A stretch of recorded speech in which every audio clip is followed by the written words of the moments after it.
Yo, salut mes petits Mogi, j'espère que vous allez bien. On se retrouve aujourd'hui pour la review du chapitre 6 de Boruto. Donc bien entendu le fils de Naruto, ça vous en doutez. Et du coup avec un chapitre 6 fort intéressant avec du coup la suite de ce qui s'était passé précédemment. Donc on continue de retracer un petit peu le film. On se rapproche inexorablement de la fin du film. Rassurez-vous, bientôt les gars, bientôt. Allez, dans peut-être un ou deux chapitres, peut-être un ou deux mois du coup, on aura terminé de boucler Stark. Alors je pense que ce sera sûrement sûrement pour 2017, ça c'est sûr, sûr et certain. Alors après, voilà, reste à savoir combien il reste de chapitres. Allez, moi je miserais sur allez, grand max 3 chapitres. Pas un chapitre, ça sera pas suffisant, mais un ou deux. Ouais, deux, je pense que ça serait la bonne moyenne. Voilà, dites-moi encore une fois, si vous en pensez dans les commentaires, est-ce que vous pensez que deux chapitres, ça pourrait être suffisant pour finir d'adapter en fait le climax, simplement la partie finale de ce manga, de ce film, en l'occurrence avec le sauvetage de Naruto. En tout cas, un chapitre fort intéressant qui s'intitule Loser, même si c'est pas le terme, enfin ouais si, ça colle bien pour résumer un petit peu Naruto quand il était gamin, même si la définition qu'il nous a donnée dans ce chapitre, après c'est peut-être une question de traduction, je comprends tout à fait le sens, mais pour moi c'est pas le sens le plus adapté. Après voilà, certains vont me dire ouais il y a plusieurs traductions pour Loser, mais non, j'aurais peut-être pas choisi ce terme-là, ou j'aurais peut-être pas choisi cette définition-là, même si encore une fois c'est la mieux pour résumer un petit peu comment était un petit peu Naruto, le fait qu'il abandonne jamais et tout, alors qu'un loser c'est un perdant, c'est un mec qui se relève jamais, mais bon voilà, encore une fois c'est une petite interprétation qui dépend de tout à chacun, et c'est vrai que maintenant que j'y pense, il n'y a pas d'autres termes peut-être qui auraient peut-être mieux collé, mais bon, encore une fois voilà, ça c'est ce qu'elle est d'ailleurs. Encore une fois, n'hésitez pas à réagir par rapport à ça dans les commentaires. Donc le chapitre qui démarre directement avec Naruto, voilà, qui fait face à Momoshiki, donc voilà, un des membres du clan Otsutsuki, donc voilà, avec Kinshiki, c'est lui qui est en train de l'accompagner. Et donc voilà, celui aussi qui a balancé la grosse Bijudama, parce que l'autre en plus on l'a même pas revu de ce chapitre. Voilà, c'est vraiment Momoshiki qui a focalisé toute l'attention sur lui, donc avec la Bijudama qu'il avait absorbée de Killer Bee quand il l'avait affronté, et du coup là qui lui renvoie en plein sur la truffe en étant un petit peu plus amplifié, grâce aux pilules un petit peu d'énergie qu'il avait bouffé, enfin les petites graines de chakra, rappelez-vous, les pilules rouges, si tu dis pas de bêtises. Ouais, y a pas pilule rouge, pilule bleue, t'es pas dans Matrix.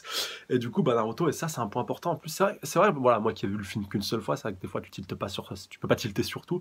Et là, j'ai pris conscience d'un truc, au moins le manga, il aurait été utile pour ça. Et quand même, pour ça, je suis reconnaissant à l'auteur, même si j'aurais pu remater le film, ça aurait pu être la même chose. Mais là, j'ai vraiment pris conscience que, c'est Sasuke d'ailleurs qui fait prendre aussi sa conscience à Boruto un petit peu après, que Naruto, c'est pas qu'il a été plus faible que Momoshiki, c'est tout simplement que quand tu combats quelqu'un, vraiment, comme ça pouvait être le cas pendant la 4ème Grande Guerre, où il s'en foutait un petit peu, où le champ de bataille, voilà, et même il partait loin pour éviter de faire le minimum de dégâts. Voilà, imaginez qu'on aurait eu le combat final Naruto Sasuke sur le champ de bataille avec tous les cocons à côté, voilà, ils se seraient tous fait buter, voilà, même si les cocons, je pense, ils sont un minimum résistants, s'étaient vraiment déchaînés, voilà, en restant restés sur le champ de bataille, ça aurait fait de très très gros dégâts. On a bien vu l'état de la vallée de la fin à la fin. Oh, punaise, désolé pour ce jeu de mots pourri, cette répétition.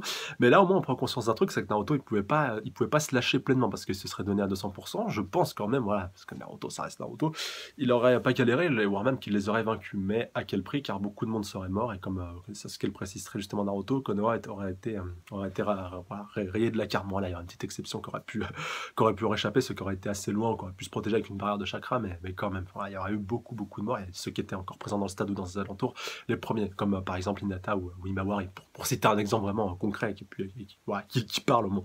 Et du coup, ça prouve, enfin ça c'est quelque chose, c'est un acquis, voilà, je pense que c'est quelque chose que vous comprenez tous, c'est beaucoup plus dur de combattre en protégeant quelqu'un que de combattre en étant totalement libéré. Bon, c'est quelque chose qu'on retrouve de manière assez récurrente dans le manga, où genre t'as quelqu'un d'assez puissant qui te dit au plus petit, casse-toi de là, comme ça je vais pouvoir me battre pleinement, voilà, je peux pas me battre si je dois en plus te protéger et tout ça.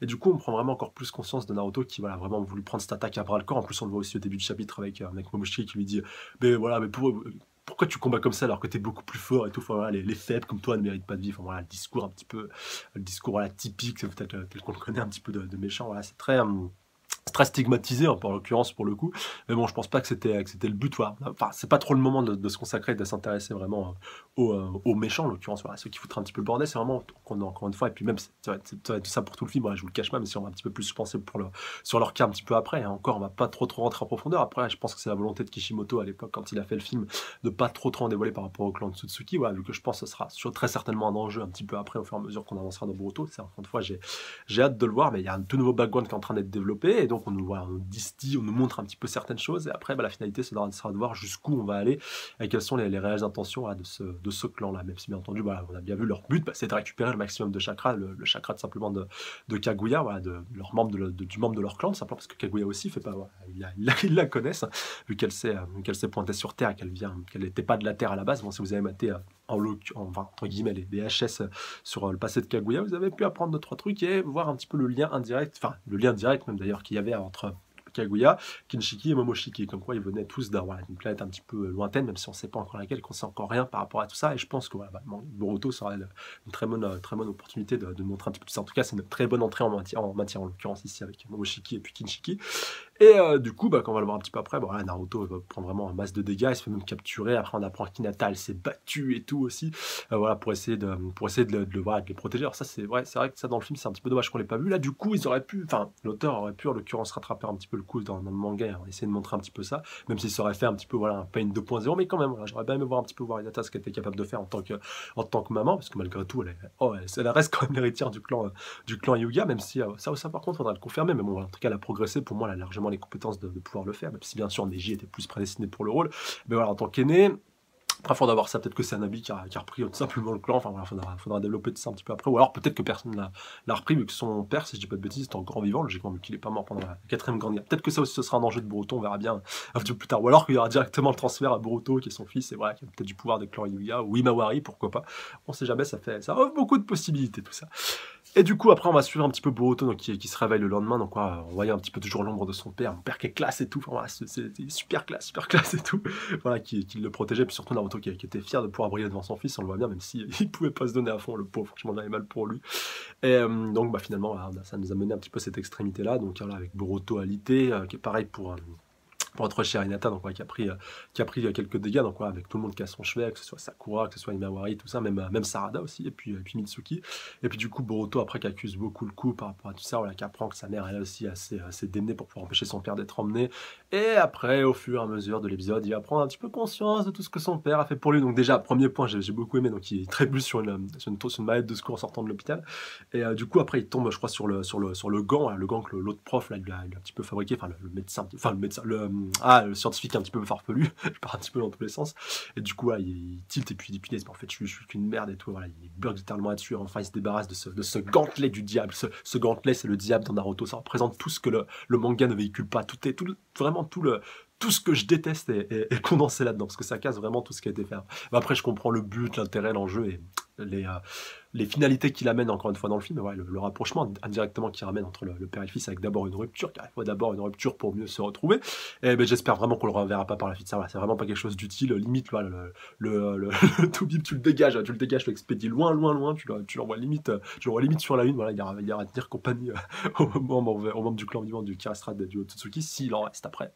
Si on abuse de l'ast, voilà, vous avez peut-être la réponse à la question.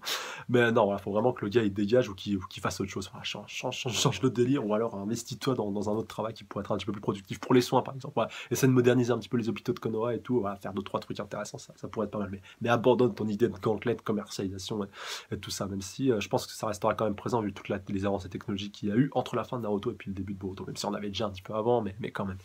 Du coup, pour revenir un petit peu sur Boruto, donc comme je vous disais, il prend un petit peu conscience de tout ça, on voit qu'il vagabonde un petit peu dans le village. Après, il se rend quand même au palais du Hokage, si on peut appeler ça un palais, en tout cas au bureau.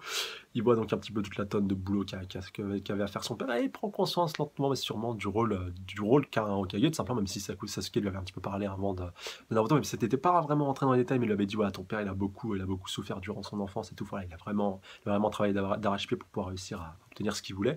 Et du coup, t'as Boruto qui prend conscience déjà par rapport au rôle de Hokage, ah ouais, ça se limite pas seulement à faire de la paperasse tout, parce que pour lui, voilà, c'était juste tout simplement je reste derrière mon bureau et puis basta. Et puis même, il comprenait pas très bien, vu qu'après ce que lui a dit Sasuke, il commence un petit peu à cogiter, il se dit ouais mais en fait voilà, lui il a pas eu de famille et tout, voilà, et en plus il préfère rester derrière son bureau et tout, enfin là c'est assez bizarre, pourquoi il préfère pas être avec nous alors qu'il a pas eu de famille par le passé, et tout simplement parce qu'il a des responsabilités, et qu'en tant qu'Hokage il est certes père de famille, mari, voilà, tout ce que tu veux, mais il est aussi le père, et ça c'est justement Sarutobi l'expliquait très bien, Sandaime, voilà, le 3e Hokage, que un Hokage c'est le père, et puis même Minato, enfin même tous les Hokage, hein, voilà, de manière générale, mais certains l'ont plus montré que d'autres, voilà. même Tsunade d'ailleurs durant l'arc Pain, que tous les villageois, ça d'ailleurs, voilà, Sandaime l'avait très bien appris à Asuma, qui avait appris à Shikamaru, ça on l'avait très bien vu durant l'arc qui était dédié, l'arc Kidan et Kekuzu, par rapport au fait que ceux qui sont les plus importants, donc déjà ce sont les villageois, donc par rapport au roi, au jeu de Shogi, ça c'était vraiment une très belle symbolique à l'époque, mais surtout là, que tous les villageois sont importants, et tous les villageois sont la famille du Hokage, et tous les villageois du Hokage sont quelque part ses enfants. Bon, à part pour ceux qui sont un petit peu plus vieux, mais c'est pareil, voilà, le rapport de protection. Et là, en l'occurrence, bah, il prend encore plus un petit peu conscience par rapport à Naruto qui s'est sacrifié pour éviter pour éviter le plus de pertes, voilà, pour vraiment minimiser qu'il y en ait qu'il y en ait pratiquement le moins possible, voire pas du tout, voilà. Et d'ailleurs, au final, je pense que ça s'est plutôt bien passé vu qu'il s'est fait capturer sans voilà, même s'il y a eu deux trois petites destructions, tout ça, il n'y a pas eu trop de victimes. Enfin, il y a pas eu je pense pas qu'il y ait eu de mort. En tout cas, j'espère pas. Ça serait un petit peu con de s'être sacrifié pour ça, même s'il n'est pas encore mort, encore une fois, comme Sasuke nous l'apprend un petit peu après.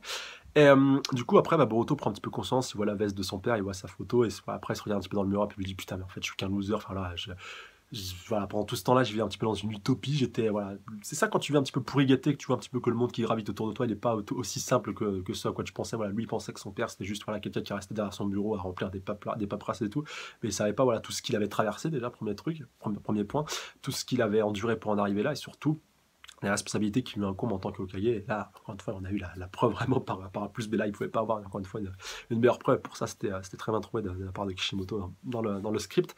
Et du coup, après, voilà, il se regarde un petit peu dans la glace, il dit punaise, je suis qu'un loser, je suis qu'un nulard, je suis tout ça. Et c'est après, justement, que Sasuke va se pointer, va lui dire ah ouais, ça y est, en fait, je commence un petit peu à réfléchir, je commence enfin un petit peu à cogiter. Et que du coup, voilà, maintenant, faut que tu commences à faire. Il a des mots quand même assez durs, mais voilà, au moins, ça fait un petit peu son style. Et Sasuke en coach, ça lui va bien. Voilà, ça lui va mieux qu'en ado rebelle. Bon, voilà, encore une fois, on a tous bloqué sur cette image-là, mais vraiment, moi, je l'aime beaucoup dans Boruto et j'ai hâte, encore une fois, de le voir un petit peu par la suite, parce que voilà, Sasuke en sensei, franchement, ça peut donner quelque chose de très très bien. Enfin, déjà, on le voit un petit peu là, on a deux, trois petits fragments, deux, trois débuts, en fait, c'est vraiment le début de l'apprentissage et ça apporte vraiment de bons trucs, même si, alors ça, par contre, ça, on le saura jamais, je pense, à part si j'ai Kishimoto en face de moi, je lui demanderai peut-être dans une interview, on sait jamais, hein, si jamais il y en a déjà pas un jour, mais je lui demanderai, mais oh, Sasuke, il l'avait gaulé ou pas que Boruto, il avait le gant, le gant spécial voilà, fait par le scientifique et tout pour pouvoir balancer des techniques quand il s'entraînait au Rasengan, ou alors, parce qu'avec le Sharingan et le Rinnegan, limite, il peut faire percevoir les flux de chakra, il peut voir qu'il concentre son chakra ou pas du tout. Alors, est-ce qu'il l'avait perçu et il l'a laissé faire pour que le laisser se gameler tout seul, ou alors il le savait pas, et puis Osef, il a cru qu'il était devenu super balèze et tout. Enfin, c'est assez bizarre, et quand même, concernant Sasuke et concernant.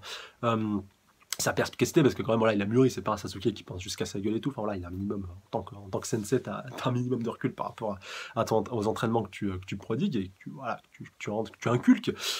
Et du coup, je me suis dit quand même, non mais c'est pas possible, faut qu'il l'ait gaulé ce point-là, faut arrêter de tourner autour de ça. Et du coup, un petit peu après, voilà, il lui fait prendre conscience que finalement, voilà, il est qu'un petit peu qu'un loser. Alors je vais vous redonner la définition quand même qui est donnée dans le chapitre, ça aussi c'est un point important.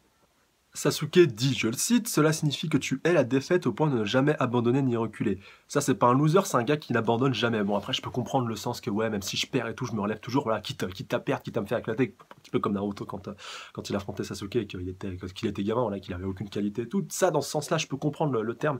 Mais pour moi, encore une fois, c'est pas le terme le plus adéquat. Mais bon, encore une fois, ça dépend, ça appartient qu'à moi et je chipote un petit peu quand même, je dois un petit peu le reconnaître. Mais voilà, pour moi, je sais pas, après, c'est peut-être moi qui ai un mauvais rapport par rapport au terme de loser, mais pour moi, de loser, voilà, t'es un loser, t'es nul, tout simplement. C'est pas, voilà, t'as pas une once ou un minimum de points qui te permet un petit peu de relever. T'as pas une once de positif, tout simplement. T'es un loser, tu sais que t'es un loser, et tu restes là-dedans, tout simplement. T'as pas envie de progresser, t'as pas cette volonté à vouloir essayer d'être meilleur, tout simplement. Voilà, c'est juste pour ça, pour moi, c'est ma petite définition du loser. En tout cas, c'est comme ça, moi, que je l'interprète et que je le comprends. Après, encore une fois, ça dépend que de moi. Et donnez-moi d'ailleurs votre définition de loser dans les commentaires. Oui, je vous jure, ça m'intéresse. Donc, vraiment, donnez-moi votre avis par rapport à ça dans les commentaires. Allez pas checker le dico ou quoi. Là, pour vous, je vous dis, voilà, un loser. Donnez-moi votre définition du loser. Vraiment, ça peut être hyper cool. Du coup, d'autres points après que Sasuke aborde par rapport à Boruto, donc voilà, par rapport à Naruto, par rapport à son passé aussi, Boruto qui prend conscience que Naruto, lui aussi, il avait pas connu ses parents, même Sasuke insiste sur ce point-là, il lui dit, ta situation, tu vois, regarde maintenant, le village te méprise, tu t'es fait retirer ton bandeau frontal et tout le monde en a rien à foutre de ta gueule, tout le monde te hait, même limite, voilà, parce que t'as foutu la honte au Hokage quand même, ce qui n'est pas rien. Donc voilà, et puis en plus, voilà, le Hokage, enfin, c'est pas à cause de lui, hein, mais il s'est quand même fait, dans la foulée, il s'est fait choper, donc voilà, vraiment, ça, c'est à cause de popularité, est au plus bas en ce moment. Et voilà, encore plus quand il lui dit, comparé à Naruto, toi, t'as encore ta mère et ta soeur, tu vois, sa situation, même si elle peut pas être pire, elle peut pas encore, et ben même à ce niveau-là, elle peut pas encore être pire que ton père quand il était gamin, parce que lui, il avait rien, et voilà, il devait vraiment cravacher, puis s'entraîner vraiment d'arrache-pied pour pouvoir réussir à se hisser, tout simplement se hisser en société, se hisser en tant que ninja, voilà, en tant qu'éveil de ses pouvoirs et tout ça. Et Sasuke dit quelque chose de très intéressant. À certains vont dire ouais mais arrête, il dit n'importe quoi et tout, voilà, par rapport au fait qu'il puisse surpasser Naruto en tant que pouvoir brut, voilà, le pouvoir de Kyuubi et tout ça, voilà, ça pour moi, ça je le prends pas en compte parce que ça sert à rien, il y a aucune matière à débattre, à moins qu'il se fasse greffer Kyuubi peut-être un dieu plus tard, pourquoi pas. Mais en tant que ninja de base, tu le prends vraiment avec ses capacités de ninja et de shinobi. bah, Boruto, vu qu'il a été, vu qu'il a, comment on pourrait qualifier ça? Il a beaucoup de prédestination, donc voilà, déjà il peut éveiller les Byakugan quand il veut, il a du sang de Hyuga dans son, voilà, dans son chakra. Peut-être que même qu'il a deux trois petites brides du chakra de Kyuubi, qui sait, alors bon, même si ça je serais pas vraiment pour par rapport au fait que Naruto, voilà, en concevant Boruto, peut-être même Miyawari, il a insufflé un petit peu de chakra de Kyuubi dans, voilà, dans la conception tout simplement de Boruto et puis d'Imawari. Bon, là, essayez d'imaginer un petit peu le truc, parce qu'on sait que déjà, bah, quand Kushina était enceinte de Naruto, bon, déjà elle était le Jinchuriki de Kyuubi, on sait qu'il y avait une petite influence par rapport à Naruto et par rapport au développement du bébé. Bon, même si ça a permis à Naruto après voilà, bah, quand Naruto est né, ça a permis encore une fois au saut de se fragiliser à Kyuubi de sortir, mais on sait qu'il y a eu une petite influence, même si ça ne devait pas être lié ensemble. Mais vu que là, Kyuubi a été dompté, que voilà, c'est plus du chakra néfaste, il peut peut-être y avoir le bon côté de la chose, pourquoi pas. On pourrait peut-être voir ça plus tard, même si voilà, même si j'ai pas envie qu'un Boruto ne sorte, allez hop, mode chakra de Kyuubi et tout, juste parce que voilà, mon père avait du chakra de Kyuubi, ça sera un petit peu abusé. Voilà, même si bien entendu, il va pas passer en mode KCM. Mais ça, c'est un point important à aborder car l'auteur pourrait nous le sortir, ça un petit peu plus tard. Franchement, il pourrait nous le sortir. Alors, à tout pas de voir ça, ça pourrait potentiellement ou pas être intéressant. Bon, voilà, après Naruto, on a bien vu que il a juste une petite tape à te mettre, hop, tu passes un petit peu en mode KCM. Donc, par rapport à Boruto, voilà, pourquoi pas? Pourquoi pas? Peut-être que ça permettrait d'éveiller ses pouvoirs. D'ailleurs, si Naruto le touchait avec une petite partie de chakra Kyuubi, qui sait? Enfin, en tout cas, le potentiel qu'il a émissé en lui. Ça pourrait être une théorie intéressante. Dites-moi ce que vous en pensez dans les commentaires.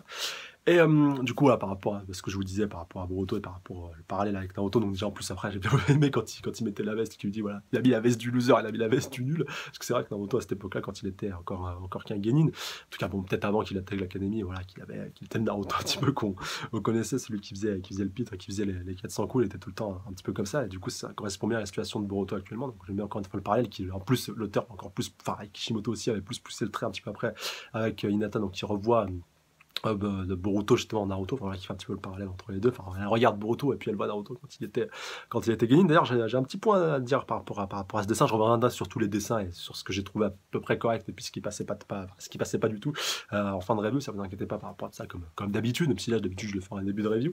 Et du coup, bah, un petit peu après, voilà, t'as les 5 Kage qui se pointent, on va y aller. Même d'ailleurs, c'est ce qu'elle lui dit, voilà, je ressens encore un petit peu le chakra de ton père, donc voilà, je vais y aller. Si tu veux venir avec moi, pourquoi pas, ça pourrait être pas mal. Et puis il lui dit en plus, c'est que si tu veux un petit peu apprendre à connaître qui est ton père, bah viens avec moi, il vient m'aider à le sauver, et puis tu le demanderas directement. Donc voilà, c'est un petit peu sa manière à lui de lui dire, enfin il lui dit pas directement, c'est en venant avec moi que tu vas apprendre un petit peu qui était ton père, voilà, avec toutes les missions de sauvetage que Naruto a fait par le passé.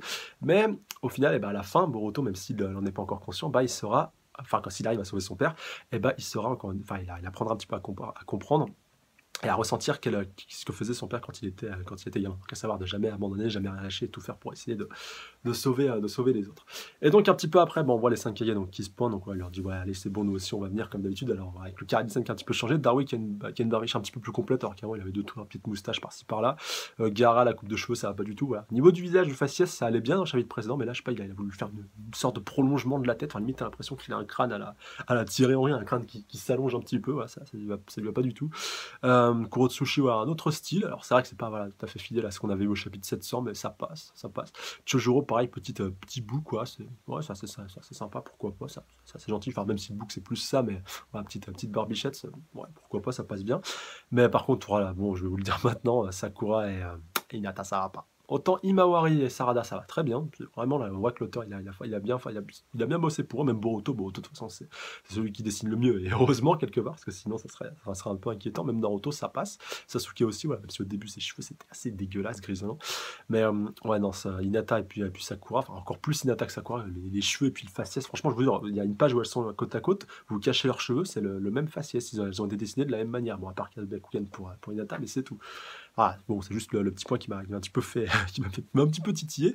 Momoshiki, très très bien dessiné, ça aussi, il faut le souligner. Au début, même si on le voit que 2-3 pages au début du chapitre, ça allait bien, franchement, bien retranscrit. Kinshiki, on l'a pas vu, donc pas encore juger l'évolution. Mais voilà, vraiment, dans l'ensemble, il s'est assez amélioré, mais si, il peut être encore une fois, bien entendu, perfectible sur certains points. Voilà. Notamment pour ceux qui dessinent une ou deux fois dans le chapitre, en l'occurrence, Gaara, je crois qu'il a un plan fixe sur lui. Non, il atteint un petit peu plus, par contre, donc ouais, il aurait pu, même Sakura, il aurait pu un petit peu plus voilà, forcer le trait. Mais bon, encore une fois, c'est pas si grave encore que ça pour l'instant. Et puis dans les prochains chapitres, normalement, bah, à part pour les 5 cahiers, donc voilà, pareil, il peut améliorer un petit peu tout ça, mais on verra encore une fois dans les prochains chapitres. Et du coup, bah, à la fin, donc t'as Boruto donc, qui décide de partir avec eux, donc voilà, quand même Sasuke qui ouvre un petit peu sur le portail avec le Rinnegan, donc voilà, un petit peu pas de multifonction le truc. Et surtout, voilà, il lui dit maintenant, il n'y a que les plus forts qui vont y aller, donc maintenant, libre à toi de venir avec nous ou pas, à part que voilà, c'est quand même de gros risques de prendre un gamin avec toi. Enfin, je sais pas, les gars, ils ont un level de ouf et de tarif. Enfin, limite, ils sont plus puissants que n'importe quel shinobi que tu avais pu voir de tout, de tout le manga par le passé, voilà, avec Naruto quand il était un petit peu plus jeune. Et là, tu prends un gamin avec toi qui est même pas encore Genin, là, enfin, si, qui est Genin, justement, pardon, mais qui est en train de passer son examen de sélection. Bon, là, après, ils peuvent le protéger et tout, mais c'est quand même le mettre en danger pour rien. Après, en même temps, je pense qu'il revient aussi un petit peu de tester son potentiel, voir un petit peu ses ressources, ses limites, tout ça, ça peut être intéressant, mais quand même, enfin, si tu prends un petit peu le niveau de la morale, ils prennent quand même un risque inconsidéré. Non, vous croyez pas? Voilà, donnez-moi encore une fois vos avis par rapport à ça dans les commentaires. Et du coup, bah alors à la fin, par contre, il y a juste ce texte-là que j'ai pas très bien compris, où t'as Sarada et puis Mitsuki donc, ouais, qui doivent partir, et puis Boruto qui leur dit voilà, donc allez-y, comptez sur moi et tout, voilà, et puis abandonnez pas. Attendez, je vais essayer de vous reciter la phrase, je vais vous la reciter parce que c'est vraiment ça, c'est assez bizarre comment ça sonne en fait. Et juste avant d'ailleurs, on a Hinata qui voit un petit peu tout ce beau monde, enfin surtout Boruto, donc ouais, elle ressort un petit peu de l'hôpital juste à temps avant que Boruto parte. Et du coup, moi qu'elle est hyper inquiète, non, ne pars pas, je viens de perdre enfin elle vient de perdre son mari, elle a pas envie de perdre son fils non plus.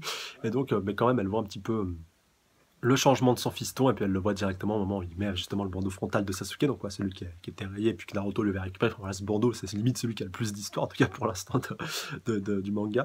Et du coup, voilà, elle le voit qui l'attache. Et c'est vrai que j'avais zappé cette symbolique-là quand j'avais vu le film, mais là, maintenant, ça coule comme de l'eau de roche, par rapport au fait que Boruto, en fait, maintenant, tel qu'il est, et vous le verrez encore plus dans les prochains chapitres pour ceux qui n'ont pas vu le film, là, il est vraiment en train d'imprégner vraiment, bah, avec deux symboles, vraiment, il est en train d'imprégner. Comment on pourrait qualifier ça? L'héritage du père et du sensei, en l'occurrence l'héritage de Naruto et Sasuke, et qui sont symbolisés pour Naruto par la veste de Genin et par Sasuke pour son bandeau frontal de Genin. Ça, encore une fois, c'est une super belle symbolique. Bon, c'est le bandeau frontal de Sasuke, voilà, on l'avait revu dans Shippuden et tout, la veste de Naruto dans Genin, c'est vrai que ça fait un petit bail qu'on l'avait pas vu. Et du coup, vous le verrez encore plus dans les prochains chapitres, bah, Boruto, il va devenir, voilà, vraiment le digne héritier des deux. Voilà, fils justement de Naruto, fils de Hokage, et puis encore une fois, bah, disciple de Sasuke, voilà, un des membres, si ce n'est le membre le plus puissant du clan Uchiwa, enfin à l'heure actuelle, et deuxième, voilà, si on veut chipoter un petit peu par rapport à Madara, donc voilà, de clan Uchiwa, toute époque confondue, ce qui est quand même pas rien. Et d'ailleurs, en plus, Sasuke lui avait un petit peu précisé un petit peu avant en lui disant, enfin, il l'avait cité un petit peu avant, il avait un petit peu sous-entendu en disant, voilà, n'oublie pas que t'es le fils du 7e Hokage, le petit-fils du 4e, enfin, il le dit pas comme ça, mais il le sous-entend. Il lui dit, et surtout, oublie pas que t'es mon disciple. Donc voilà, comme quoi t'as le double héritage, et comme quoi c'est un double avantage pour toi. Et c'est peut-être pour ça qu'il a sous-entendu, enfin, c'est à ce moment-là, d'ailleurs, même je dis n'importe quoi qu'il lui dit dans le chapitre, que tu pourras surpasser ton père, parce que t'as ce double héritage, voilà, contrairement à ton père qui a dû s'entraîner un petit peu d'arrache-pied et tout ça, qui avait Kyuubi, qui a eu des bons coachs, entre guillemets, des bons sensei. Mais voilà, toi, t'as ce petit truc en plus par rapport au fait, bon, là, après c'est l'ego de Sasuke qui reprend un petit peu le dessus aussi. Il lui dit, mais en plus, t'as été entraîné par moi, c'est pour ça que tu surpasseras ton père. Et juste, ouais, je voulais revenir sur cette avant-dernière page avec justement voilà, Hinata qui voit Boruto en Naruto. Et je crois que c'est la première fois. Ça, Kishimoto, je pense qu'il en aurait été incapable ou pas, faut voir. Mais là, franchement, sur cette page-là, là, une des dernières du scan, on voit Boruto en Naruto. C'est pas Naruto, tu regardes bien son visage, Naruto il a pas ce petit sourire en coin comme ça et tout. Naruto il a jamais eu cette tête-là, il aura jamais cette tête-là. Mais c'est Boruto. C'est Boruto, c'est voilà, Boruto avec la coupe de Naruto, les fringues de Naruto, tout ce que tu veux, mais c'est Boruto. Voilà, c'est Boruto, c'est pas Naruto. Enfin, voilà, je sais pas si vous comprenez ça. Et du coup, l'auteur, je sais pas s'il l'a fait sciemment ou pas, mais voilà, franchement, c'est ressemblant parce que Hinata, elle voit Boruto, mais elle le voit en Naruto quand il était petit. Enfin, vous voyez un petit peu la dualité de ce que je veux dire. Et du coup, après, bon, il déclare qu'il reviendra. Je voulais juste revenir sur cette page finale. Donc voilà, bon, Hinata elle a un petit peu confiante et tout, même voilà, même Sasuke, voilà, il est content, il lui dit voilà, c'est bien, tu commences un petit peu à prendre confiance en toi. Et sur cette page, voilà, c'est la page finale vraiment qui m'a fait marrer, avec Boruto qui déclare à Mitsuki et puis avec Sarada qui leur dit voilà, Sarada, Mitsuki, je compte sur vous. Tu comptes sur eux, pourquoi, mec? Ils vont pas venir avec toi. Non, mais c'est eux qui auraient dû lui dire ça. Voilà, je compte sur toi. Vas-y, vraiment, décarcasse-toi, ramène papa et tout. Et donc, voilà. Ouais, je compte sur vous, hein, mais tu comptes sur nous pourquoi, en fait? Pour qu'on reste à Konoha et qu'on attende que tu reviennes? Enfin, voilà, je sais pas, c'est assez bizarre. Je sais pas si c'est le choix de traduction. Voilà, je sais pas comment cette phrase a pu sortir. Je sais même pas si dans le film ils disent ça. Mais, ouais, voilà, c'était la petite goutte d'eau qui m'a bien fait marrer, ça. En tout cas, voilà. Dites-moi ce que vous pensez encore une fois dans les commentaires. Et du coup, sur ces bonnes paroles, on a tout notre beau monde qui commence à partir, donc 5 Kage, Sasuke, Boruto, voilà, pour aller tenter la mission de sauvetage de Naruto, même si son chakra est assez faible, mais qu'il est quand même perceptible par Sasuke, donc voilà. On verra tout ça dans les prochains chapitres, beaucoup de bonnes choses arriver, franchement, je pense que ça va vous plaire. Et du coup, dites-moi ce que vous pensez encore une fois, même si je vous l'ai demandé plusieurs fois, voilà, votre ressenti par rapport à ce chapitre dans son ensemble sur les différents points que j'ai pu aborder, voilà, que ce soit par rapport à la thématique de loser, par rapport à l'héritage justement entre Naruto et puis Boruto, tout ça, voilà, dites-moi, et puis Sasuke, enfin, Boruto est héritier de Naruto et Sasuke, voilà, toute cette symbolique. Dites-moi encore une fois par rapport à tout ça, vos avis dans les commentaires, par rapport à tout ça, et puis n'hésitez pas encore une fois à théoriser un petit peu, spéculer, débattre par rapport à la suite, voilà, par rapport à ce petit chakra de Kyuubi, voilà, qui pourrait potentiellement ressortir, même si, rassurez-moi, ça arrivera pas dans ce film-là, apparemment, c'est peut-être un petit spoil, mais voilà, si vous croyez voir ça, ou si vous aviez peur de voir ça, rassurez-vous, on n'aura pas de ça, en tout cas dans les prochains chapitres, dans l'adaptation du film après, pourquoi pas, White Entier, ça pourrait être potentiellement intéressant, parce que c'est vrai que, bon, même si certains trouvaient ça un petit peu cheaté pendant la 4ème Grande Guerre, ça apportait un petit plus le fait, voilà, de pouvoir transmettre le chakra de Kyuubi à tout un chacun. Voilà, sur ça j'embrasse bien fort sur le bout de la truffe, excusez-moi pour cette review encore une fois qui a été très longue, surtout pour un chapitre dont on connaît un petit peu les tenants et les aboutissants, mais tout le monde n'a pas vu le film, donc c'est pour ça quand même c'est bien de revenir sur les points importants. Et surtout, la lecture m'a permis de me rappeler et de tilter sur certains points sur lesquels j'ai pas forcément bloqué, parce que voilà, quand tu vois un film une première fois, enfin surtout quand tu le vois qu'une seule fois, voilà, t'as pas le temps d'un petit peu de tout analyser, c'est surtout en rematant 2 fois, 3 fois, tout ça que tu permets de voir un truc, enfin des fois même quand tu remates le film, je sais pas combien de fois, tu vois encore des points que tu n'avais pas vu par le passé, donc voilà, vraiment beaucoup de bonnes choses. Voilà, sur ce, je vous dis au mois prochain pour les reviews de Boruto un petit peu avant pour Naruto Shippuden. Il y a des trucs intéressants, donc n'hésitez pas à les checker. Et je vous dis d'ici là, prenez soin de vous. Salut à tous. Sayonara.